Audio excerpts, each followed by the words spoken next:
She only whispered 5 words in Arabic. Just 5. In a rooftop restaurant filled with billionaires and influencers, that whisper cost her everything. But what no one expected was what would happen next.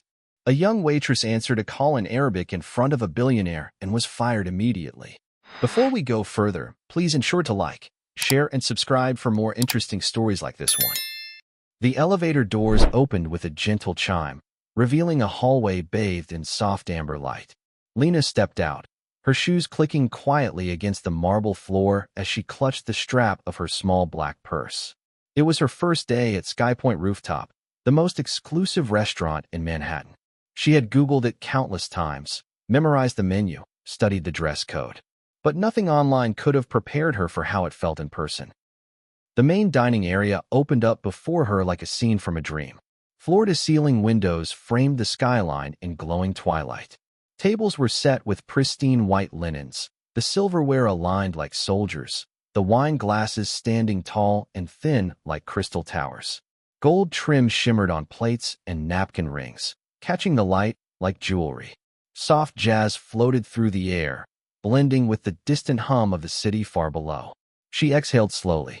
"Lina, right?" A voice said from behind. She turned to see a tall man in a chef's coat, sleeves rolled, arms inked, hair tucked under a net.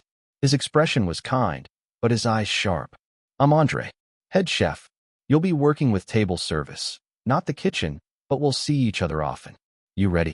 She nodded quickly, then added, "Yes, very ready." He gave a single approving grunt and walked her toward the staff station. Along the way, Lina caught fragments of conversation in clipped English, French, Italian. Waiters moved with elegance and urgency, their steps choreographed like a dance. She'd waited tables before, diners, family restaurants, a dusty cafe back in Jordan, but this was different. Everything here had polish, precision, and quiet tension, like the pause before a violinist draws the bow. At the station, Maya, a warm-faced girl with curly hair tied in a scarf, greeted her. "First day jitters?" She whispered with a grin. Lina managed a small smile. "A little. You'll be fine. Just don't spill on a senator or a supermodel. Everything else is recoverable." Maya handed her a small notepad and an earpiece. "Keep your phone out of sight. Management's weird about it. You'll learn." Lina slid her phone into the inner pocket of her blazer, but not before checking it one last time. No messages. Still no word from her mother. She tried not to let the worry show on her face. The first few hours passed in a blur of introductions, training, and shadowing. She observed the veteran servers, memorizing their rhythms, how they smiled without baring teeth, how they stood at precise angles to the guests, how their hands moved with fluid purpose. Everyone here seemed to carry invisible weight. It wasn't just food they delivered. It was discretion, status, illusion. She moved quietly, learning fast, careful not to make noise when setting down glasses or clearing plates. Andre gave her a subtle nod at one point, her first unspoken approval. Maya leaned in during a lull and said, "He doesn't nod for just anyone. You're doing something right." That felt good. She hadn't had much reason to feel proud in a while. By midnight, the crowd thinned. A breeze swept through the terrace doors, carrying the scent of night jasmine from planters along the rail. Lina stepped aside, just for a second, letting herself breathe. From her vantage point near the bar, she could see the entire room. Couples sat in intimate corners, heads tilted close. A group of sharply dressed businessmen laughed too loudly over whiskey. In the far booth, a lone man read from his phone, wine untouched. The staff moved like shadows, present but never interrupting the moment. But Lina couldn't shake a feeling, something subtle but persistent. It wasn't just the pressure of the job or the watchful eyes of management. It was something quieter, an awareness, like someone, somewhere, was observing more than just her service. She glanced at the ceiling. Tiny black domes, security cameras. Standard, she assumed. Still, there was a prickle at the base of her neck. She brushed it off. Probably just nerves. In the locker room after her shift, she peeled off her blazer and massaged her shoulders. Maya sat beside her, unlacing her shoes. "You're quiet," she said. "Just tired," Lina replied. "Don't let the place get in your head," Maya said, reading her tone. "It's fancy, yeah, but it's still just a restaurant. People eat, people leave. End of story." Lina nodded, but didn't fully agree. There was something else here. Something beneath the crystal, beyond the skyline. A hidden current. As she stepped into the elevator to leave, she checked her phone again. One missed call. Her heart leapt. It was from her mother, 3 hours ago. No voicemail. No message. The pit in her stomach returned, heavier now. The elevator door slid shut. Tomorrow, she'd be back. More tables, more guests, more perfect smiles. But tonight, as she descended back into the city's belly, Lina felt something shift inside her. This place, SkyPoint, wasn't just a job. It was a stage. And someone out there was watching the actors closely. Very closely. The reservation appeared just after noon. No name. Just an alias, Blackthorn. A red flag in the system. Maya leaned in to whisper, "That's code." When someone important wants privacy. Lina stared at the screen, then at the table number. It was hers. No pressure, Maya smirked, nudging her with a hip before disappearing into the kitchen. Lina didn't ask questions. She adjusted the cuffs of her white blouse, smoothed the black apron around her waist, and refreshed the water pitcher. Table 9 stood isolated near the far glass wall, the best view in the house. A private corner for someone who didn't want to be seen, yet demanded the spotlight without asking for it. Just past 7, the man arrived. Alone, tall, trim, dressed in a simple navy suit that somehow looked more expensive than the chandeliers overhead. No tie, no jewelry, just a steel watch on his wrist and sharp, calculating eyes under silver-streaked hair. He sat without a word, slid a folded coat beside him, and placed his phone face down.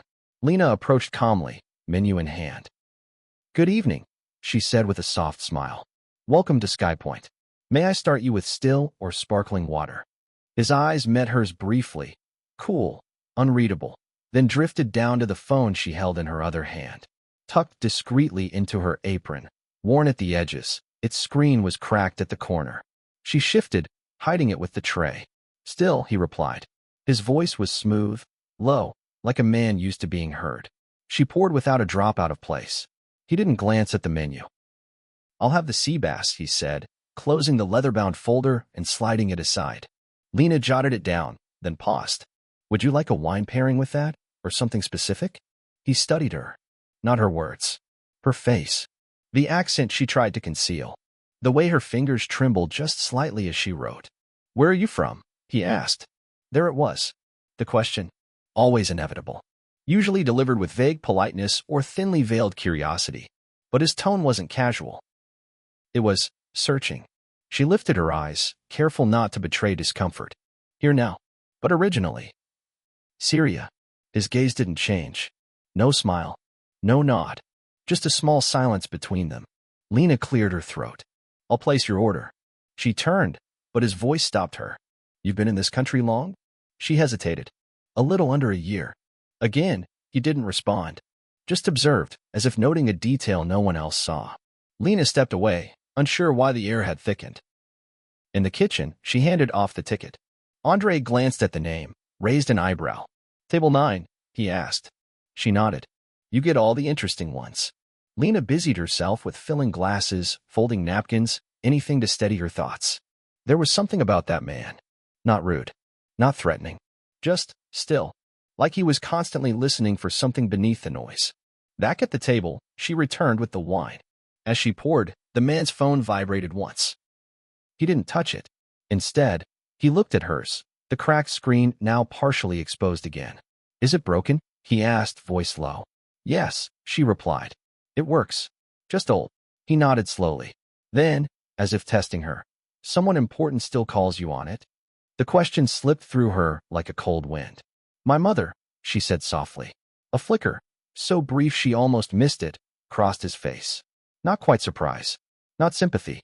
Recognition? She couldn't tell. He leaned back, watching her as she set the glass down. "You don't speak like you're from here," he said. Not as an insult, more like an observation of tone, of tempo. As if cataloging her. She tried to smile. "I'm still learning how to blend in." "Don't," he said, surprising her. "Blending in is overrated." Before she could respond, a manager walked by, nodded respectfully at the man, and moved along. Lina noticed the shift immediately. Staff gave him space. No refills unless requested. No small talk. No second glances. He wasn't a man trying to stay invisible. He was a man people knew better than to interrupt. She stepped back, allowing him to eat undisturbed. But even as he picked at the sea bass, his eyes returned to her, not frequently, but intentionally, studying. When she brought the check, discreetly tucked into a black leather folio, he didn't open it. "Do you like it here?" he asked, resting both hands on the table. She considered lying, then decided against it. "It's beautiful, but not always kind." He smiled, the first real expression she'd seen on him. Small, subtle, unreadable. "Neither is the world."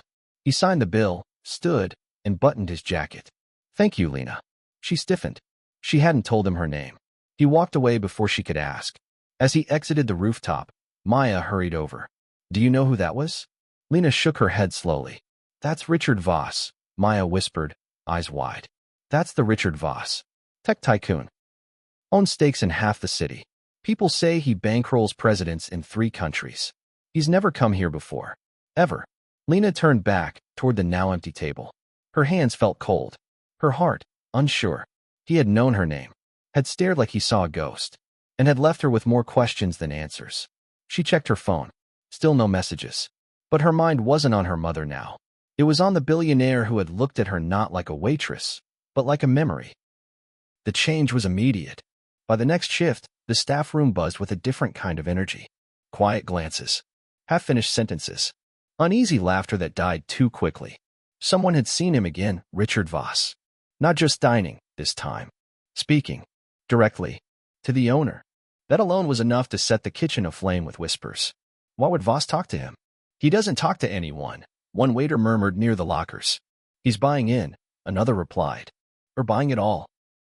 Lina listened in silence, tying her apron with slow fingers. Her mind stayed on the way he'd said her name. No menu, no small talk, just direct eye contact and unsettling precision. By noon, the staff was summoned. Mr. Caulfield stood at the center of the prep area, suit pressed, voice clipped. "From this point forward," he announced, "phones are to remain off during shift. Not silent. Off. Personal calls must wait until break hours. No exceptions." Maya nudged Lina, raising an eyebrow. "This is new," Caulfield continued. "We're also tightening floor behavior. No chatter with guests. Service only. This is no longer a lounge. It's an operation." Someone behind Lina exhaled sharply. A line cook dropped a spoon. Caulfield's eyes scanned the room like a spotlight. They paused when they reached Lina. "If there's a problem, you know where my office is." Then he left. No further explanation, no room for questions. That night, the changes were visible. A small placard appeared beside the schedule board. "Cameras active for guest security." 2 new black domes hung from opposite corners of the dining room. One right above table 9. Lina felt the difference immediately. The warmth in the restaurant had cooled. Movements became sharper. Smiles thinner. The staff walked straighter, spoke less, as if someone invisible was grading their performance. Backstage, even the kitchen heat felt colder. "Big Brother's got us now," Andre muttered as he chopped shallots, his voice low. "This ain't hospitality. It's theater with surveillance." Maya joined Lina near the plates. "He's watching. Bet you anything. Voss. Who else installs cameras after 2 dinners?" Lina didn't reply. She was too focused on her phone, tucked deep in her locker, turned off as instructed. But her heart thudded every few minutes, imagining it buzzing. Hoping it wasn't. Mid-shift, she excused herself for a restroom break. Just 3 minutes. She opened her locker quietly. 1 missed call. Her mother's number. No voicemail. No message. The timestamp read 30 minutes ago. Her breath caught. She stared at the screen, willing another call to come through. Nothing. She turned it off again, tucked it back, and closed the door. At the sink, she splashed her face with cold water. "You're fine," she told herself. "Don't think the worst." But the panic lived beneath the surface, pulsing with every step. Back on the floor, the restaurant sparkled as always. Guests laughed. Plates glistened. Bottles popped. But Lina moved differently now, sharper, quicker, more robotic. Her thoughts weren't on the table settings or wine pairings. They were thousands of miles away, in a tented camp, with a woman who might have called to say goodbye. Later, in the service hallway, she found Maya restocking napkins. "I missed a call," Lina whispered. "From my mom." Maya froze mid-fold. No voicemail. Lina shook her head. "She never calls during my shift unless something's wrong." Maya looked around, making sure they were alone. "Can you step out? I'll be fired." "They can't fire you for 5 minutes." Lina looked toward the camera above the pantry door. Its little red light blinked steadily, a heartbeat in plastic. Then what? She asked. They say I broke protocol. Caulfield already has me marked. Forget him, Maya said, her voice hushed but urgent. If it's your mom, you do what you have to do. Lina didn't move. She wanted to. Her fingers itched to hold that phone. But the weight of those cameras, the stares from management, the whispered rumors about Voss, all of it wrapped around her like wire. She was being watched, judged, tested. I'll wait till closing, Lina muttered. Maya didn't argue. She just gave her a long look, the kind that said she understood, but didn't agree. Back in the kitchen, the tension had grown. Andre barked at a junior chef for plating too slow. A waiter dropped a tray of oysters. The sommelier snapped at a dishwasher. SkyPoint no longer felt elite. It felt afraid. As the shift dragged on, Lina's thoughts circled the same tight orbit. Why had Voss noticed her? Why had things changed the moment he left? What did he want? And why did it feel like something terrible was about to happen? The restaurant pulsed with energy that night. Every table was full, actors in dark sunglasses despite the dim lighting, CEOs sipping vintage scotch, influencers holding their phones higher than their forks. The chandeliers glowed like melting stars, casting warm light over linen-draped tables and polished silverware. SkyPoint had never been louder or more fragile. Lina moved between tables with grace and precision, balancing trays, refilling glasses, offering practiced smiles. Her eyes, though calm, scanned constantly. For dropped forks, empty wine glasses, raised hands. At table 9, he had returned. Richard Voss. This time, he wasn't alone. 3 foreign men sat with him, all dressed in quiet power, cufflinks, tailored suits, the kind of ease that came from old money and deeper secrets. Voss barely spoke. He listened while the others talked, nodded occasionally, and watched the room with a faint detachment. And occasionally, his eyes followed Lina. She pretended not to notice. She focused on service. She made sure the napkins were folded just right, the wine was the correct temperature, the plates aligned before the guests looked down. As she leaned forward to collect the final dish from Voss's table, her phone lit up from her pocket. A red alert. Emergency, Mama. Her breath caught. The world around her seemed to hush, even as the room buzzed with laughter and clinking glasses. Her fingers hovered. She knew the rules. Knew the cameras were watching. Knew Caulfield was near.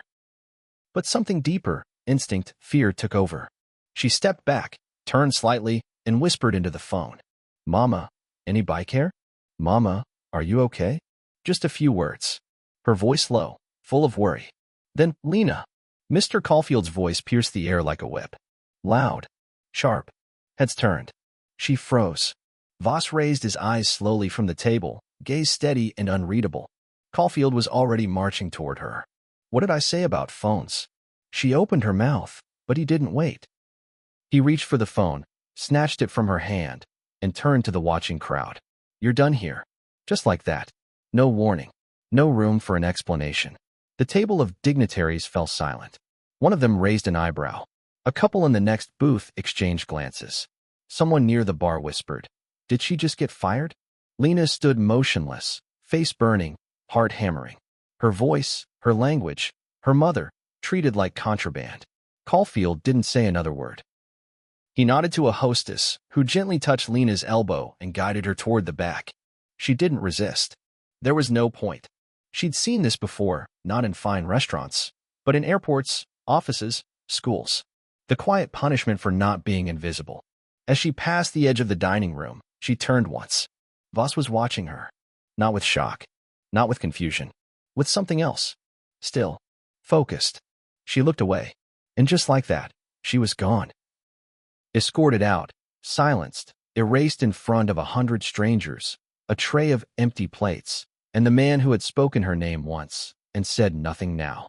By sunrise, the footage was everywhere. Grainy, shaky, but undeniable. A short clip, filmed from across the room by a guest who hadn't meant to record a scandal. Lina, phone to her ear, voice soft. Then Mr. Caulfield, loud, aggressive, tearing the phone from her hand. The words, "You're done here," rang clear despite the clatter of background noise. The caption beneath the clip read, Waitress fired for speaking Arabic at NYC rooftop restaurant. It spread like fire. By mid-morning, Hashtag Justice for Lina trended globally. YouTube unpacked the moment frame by frame. Instagram feeds flooded with statements, reposts, and solidarity videos. Women reciting Arabic phrases with subtitles. This is not a crime. News anchors picked up the story by noon. Human rights groups issued public condemnations. Former employees came forward anonymously, their faces blurred on camera. She wasn't the first, one said. Just the first to be caught on video. Old wounds reopened. Stories of subtle rules, quiet firings, coded comments. All surfaced like bruises beneath perfect service smiles. SkyPoint's reputation, once gold-plated, began to rust under the scrutiny. Outside the restaurant, protesters gathered. Banners waved in the cold wind. Language is not a threat. Silence is violence. We stand with Lina. Mr. Caulfield refused interviews. The restaurant issued a bland statement. SkyPoint maintains a standard of professionalism and privacy for all guests.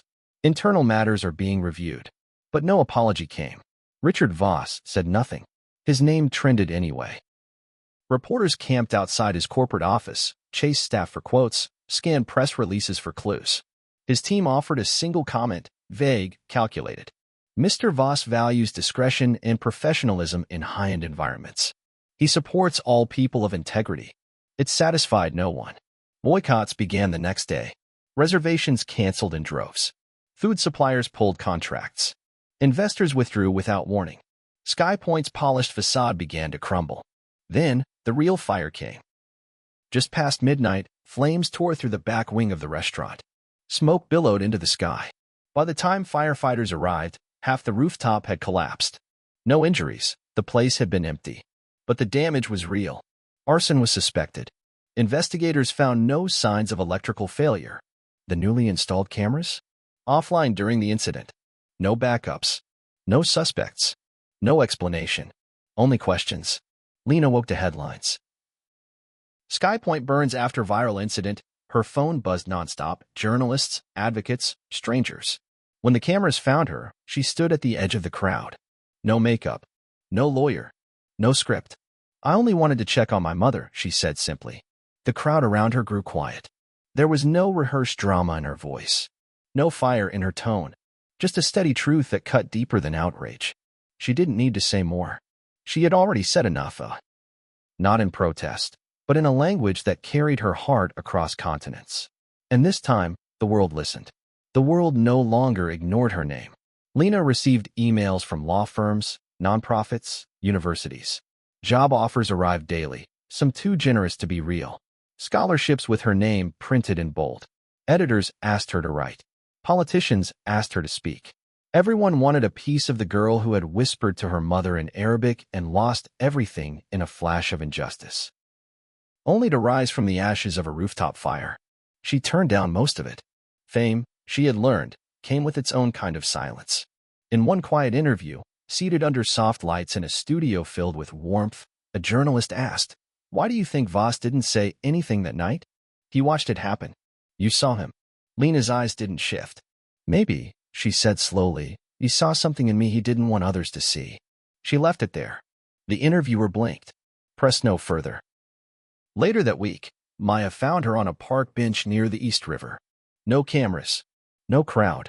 Just the rush of wind and the steady lapping of water. I wasn't sure if I should tell you, Maya said, sitting close. But you deserve to know. Lina turned. Maya held a folded paper, old, creased, smudged with time. A photo. Black and white. Two men standing amid rubble. One was unmistakably Voss. The other, younger, lean, smiling, looked like someone from Lina's memory. That's your father, Maya said. Lina took the photo, her hands suddenly unsure. Aleppo, Maya continued. Years ago, your dad was working logistics for a local contractor. Voss was there on some reckless venture, trying to expand his company into unstable ground. It all collapsed. A raid, or a bombing, no one's sure. But your father pulled him out. Saved him. Lina said nothing. Her eyes stayed on the photo. He knew who you were the moment you spoke to him, Maya said. That night? The sea bass, the question about your accent, he already knew. He just didn't say it. Lina felt the weight of it settle. The silence. The gaze. The moment he'd called her by name without being told. It all made sense now. He could have stopped it, she whispered. Maya nodded. But maybe he thought stepping in would reveal too much. Or maybe he thought, you'd be safer without his name tied to yours. Lina's grip tightened around the photo. Her throat burned. In the fire, she asked. Maya's voice dropped. I don't think it was random. I think someone tried to bury what couldn't be hidden anymore. Someone who didn't want the past resurrected. Lina looked across the water. The sun dipped low behind the buildings. Light scattered across the river like broken glass. Where is he now? She asked. No one knows. No press. No statements. Nothing. It's like he disappeared. Lina folded the photo, tucking it into her coat pocket. Maybe it was guilt. Maybe it was strategy. Or maybe Voss had done what he always did, vanish when things got too human. But this time, his silence had a name, and she would not forget it. The room was quiet, not with tension, but with attention. Polished wood gleamed under the recessed lights. A long table stretched through the center, lined with leaders from across industries, nonprofit heads, labor advocates, diplomats. Behind them, cameras rolled silently. The woman at the head of the table didn't shuffle notes or clear her throat.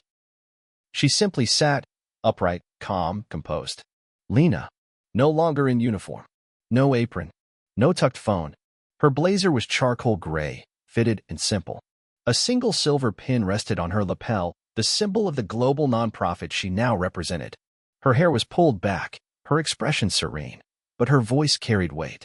I didn't come here because I wanted a spotlight, she began. I came because I wanted to work, to send money home, to stay invisible, if I had to. She paused. No one interrupted. But one moment, she continued, taught me that silence is a luxury some of us can't afford. I answered a call because it might have been the last one. And I was punished, not for being unprofessional, but for not being invisible enough. A hush settled over the boardroom. Lina's eyes didn't drift. Her hands didn't shake. She wasn't telling her story as tragedy. She wasn't seeking sympathy. She was stating fact, clean, clear, undeniable. Since that night, I've met hundreds of workers who've lived in fear. Not of failure, but of being noticed in the wrong way. Who speak perfectly, serve flawlessly, and still feel one mistake away from being erased. Behind her, mounted on the wall, was a plaque. Brass. Bold lettering carved deep. In honor of voices once silenced. She stood as the board applauded softly. Not for drama, not for effect, but for the truth of it. She had earned a place at this table. Not because of what happened at SkyPoint, but because of what she chose to do after. She had built something out of what was meant to break her.